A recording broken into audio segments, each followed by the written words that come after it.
Bonjour à tous, j'espère que vous allez bien. Très heureux de vous retrouver pour une nouvelle vidéo. La semaine dernière, je vous avais présenté la safety bar pour faire du squat. Aujourd'hui, on va parler de la trap bar pour faire du soulevé de terre. Donc ça s'appelle une trap bar ou une hexa bar ou une hex bar. On peut trouver différents noms. Pourquoi ça s'appelle hexa bar? Parce que c'est une forme d'hexagone, tout simplement. Pourquoi on l'appelle aussi trap bar? Parce que trap en anglais, ça veut dire piégé, emprisonné. Et vu qu'on est à l'intérieur de la barre, vous comprenez pourquoi ça s'appelle une trap bar. Je pense qu'on est tous d'accord pour dire qu'on a tous une morphologie différente. Certains ont des longues jambes, d'autres ont des longs bras, d'autres ont des longs torses. Et ces différences de morphologie vont avoir une incidence sur notre technique d'exécution, sur tous les mouvements de musculation. Quelqu'un qui a des longs bras va exécuter un développé couché différemment que quelqu'un qui a des bras courts. Quelqu'un qui a des longues jambes va effectuer le squat différemment que quelqu'un qui a des jambes courtes. Et je pense que tous ces accessoires de musculation, la safety bar, la trap bar, etc., vont permettre aux personnes qui ont certaines difficultés d'exécution ou ne sont pas forcément à l'aise avec une barre droite sur certains mouvements de musculation, d'avoir plus de liberté, d'avoir plus de marge de manœuvre pour justement être plus à l'aise sur ces mouvements-là. Je prends mon exemple personnel. Quand je fais du soulevé de terre, j'ai tendance à tout faire avec le dos. Vous allez me dire, c'est pas un problème parce que c'est un mouvement pour le dos. Enfin, ça peut être aussi un mouvement pour les jambes, mais disons que c'est pas un problème si on le place pour le dos. Effectivement, et là je suis tout à fait d'accord avec vous.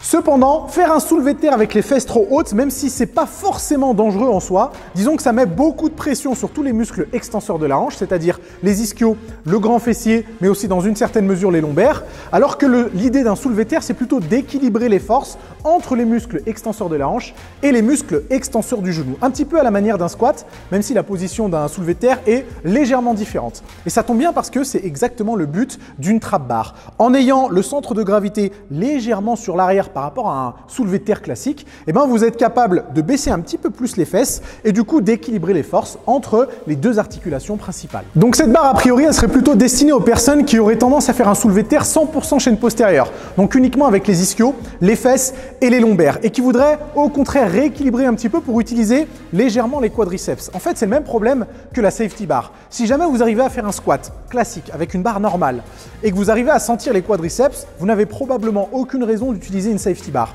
Et bien pour le soulevé de terre, c'est pareil. Si vous arrivez à faire un soulevé de terre en équilibrant parfaitement les forces entre les hanches et les genoux, et bien vous n'aurez probablement pas besoin d'utiliser une trap bar. Regardez un peu la comparaison entre du soulevé de terre classique et du soulevé de terre fait à la trap bar. Je vous ai mis aussi du hack squat pour que vous voyez un peu la différence avec ce mouvement-là qui ressemble un peu aux deux autres et ça nous permettra de voir quelle différence il y a en termes de sollicitation musculaire. À droite, un soulevé de terre classique, comme je l'effectue moi, c'est-à-dire avec les fesses assez hautes parce que forcément avec ma morphologie, je ne peux pas descendre les fesses trop bas. Au milieu, vous avez un soulevé de terre avec la trap bar. Là, du coup, je peux équilibrer les forces entre les hanches et les genoux, ce qui fait que je sollicite l'ensemble du bas du corps de façon équilibrée, aussi bien les fesses que les quadriceps. Alors qu'à gauche, j'ai du hack squat. Étant donné que le buste est beaucoup plus redressé, je sollicite beaucoup plus les quadriceps. Par contre, du hack squat, je suis obligé de le faire avec les talons surélevés, donc avec des chaussures spéciales. Donc pour vous, vous n'avez plus qu'à choisir le mouvement qui vous correspond en fonction de votre objectif. Vous voulez plus solliciter la chaîne postérieure, restez sur du soulevé de terre classique.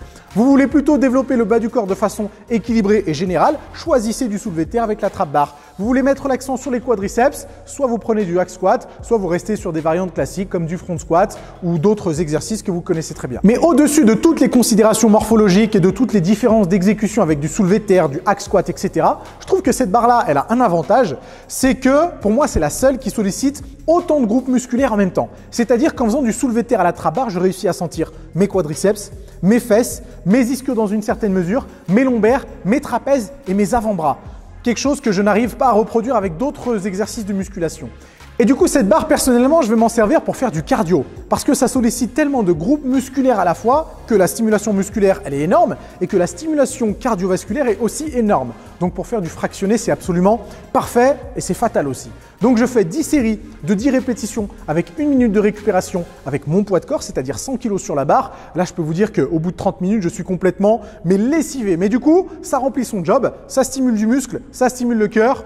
Très bien pour un objectif de perte de gras. Donc comme la dernière fois, je vous mets le lien de cette barre dans la description. Je l'ai aussi acheté sur Amazon entre 180 et 200 euros, je crois. Pour ceux qui oseraient dire que 200 euros c'est cher, dites-vous bien qu'une machine de musculation c'est plusieurs milliers d'euros. Et le but de la vidéo, c'est pas de vous faire acheter la barre, sûrement pas. Vous n'allez pas vous balader avec la trap bar à chaque fois que vous voulez faire du soulevé de terre. C'est surtout de motiver votre salle de sport pour qu'elle puisse s'équiper de ce genre d'accessoires. Et faites-moi confiance, 200 euros pour une salle de sport, c'est rien du tout. Et voilà les amis, c'est tout pour aujourd'hui. Si vous avez d'autres d'autres propositions d'accessoires, mettez-les dans les commentaires, je verrai ce que je peux faire. Si la vidéo vous a plu, vous mettez un pouce bleu, vous continuez à la partager, bien sûr, vous vous abonnez et on se retrouve très bientôt pour du nouveau contenu.